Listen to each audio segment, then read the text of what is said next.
17 states now throwing their support behind Texas' lawsuit that it was challenging electors in 4 key battleground states. And the Trump campaign is officially asking to be a part of it, the president specifically. The Supreme Court suit aimed at invalidating the results in Pennsylvania, Georgia, Michigan, and Wisconsin.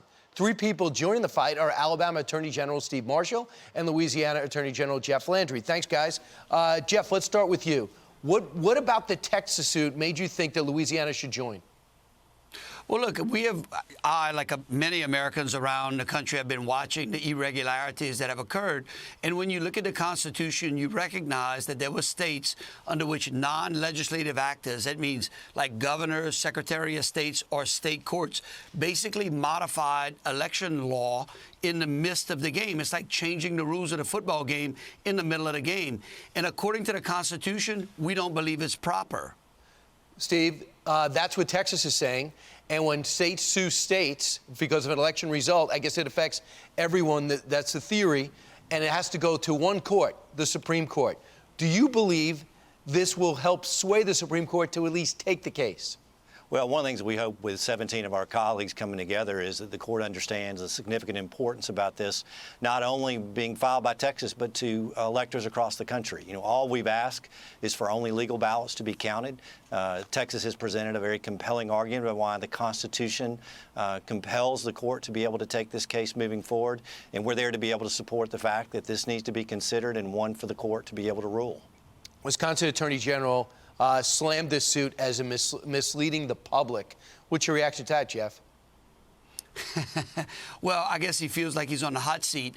Look, I think that the American people and the president deserve to know what the outcome of the election actually is on a fair playing field. And you can't change the rules midstream. Look, if our election system, it doesn't have integrity to it, we lose our entire form of government. The democracy basically fails. And I think that the court should take that matter up. The question is whether or not non-legislative actors can change the rules of the game midstream. You brought up to me, Steve, in the break, you said the reason why Pennsylvania's attempt to get to the Supreme Court, which Ted Cruz would have argued for the president, for the Republicans, is not that it didn't have any substance, but it was the timing. This timing's even worse, right?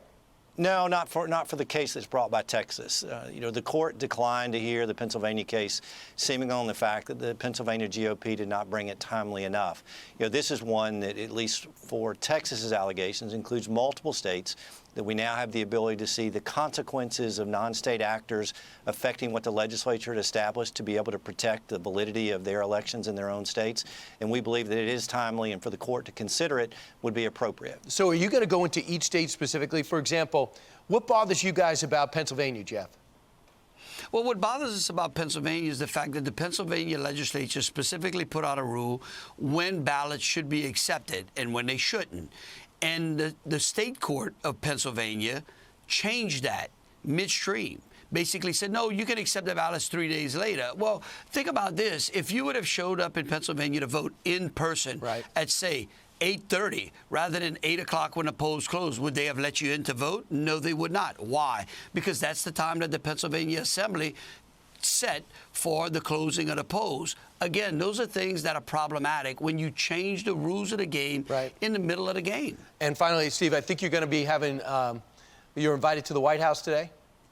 Yeah, we'll be having an opportunity to be at the White House. And what's going to be the topic of discussion? This suit, but is there a plan? No, I think clearly it's beyond this suit. You know, having a discussion. Still believe that President Trump will have an opportunity to be able to come back for the next 4 years and want to discuss ways that we can be supportive of this administration. Overall, Jeff, real quick, do you believe that the campaign should challenge some of these discrepancies, which seem real and substantive, before Election Day, November 3rd? Well, look, it's, you know, certainly the rearview mirror sometimes is a lot clearer than the front windshield. And, you know, you could, many people could argue that, yeah, maybe campaign could have challenged these before. Certainly, that's what the Supreme Court said in the Pennsylvania case with Congressman Mike Kelly and them, that, hey, you could have brought this case up a lot sooner. I've heard some legal scholars say, yeah, sometimes the court, you bring the case and the court says, well, it's just not timely yet. And then you bring the case later and say, well, it's too late now. Look, I think that the case in front of the court right now is important, and we believe that the court should and does not have any discretion in taking this case up. Just got to get it before December 14th, and we'll see if everyone realizes that. Steve Marshall, Alabama Attorney General, Jeff Landry, Louisiana Attorney General. Good luck at lunch today. Thanks for joining us this morning for breakfast. Thank you. Thank you. All right. Meanwhile,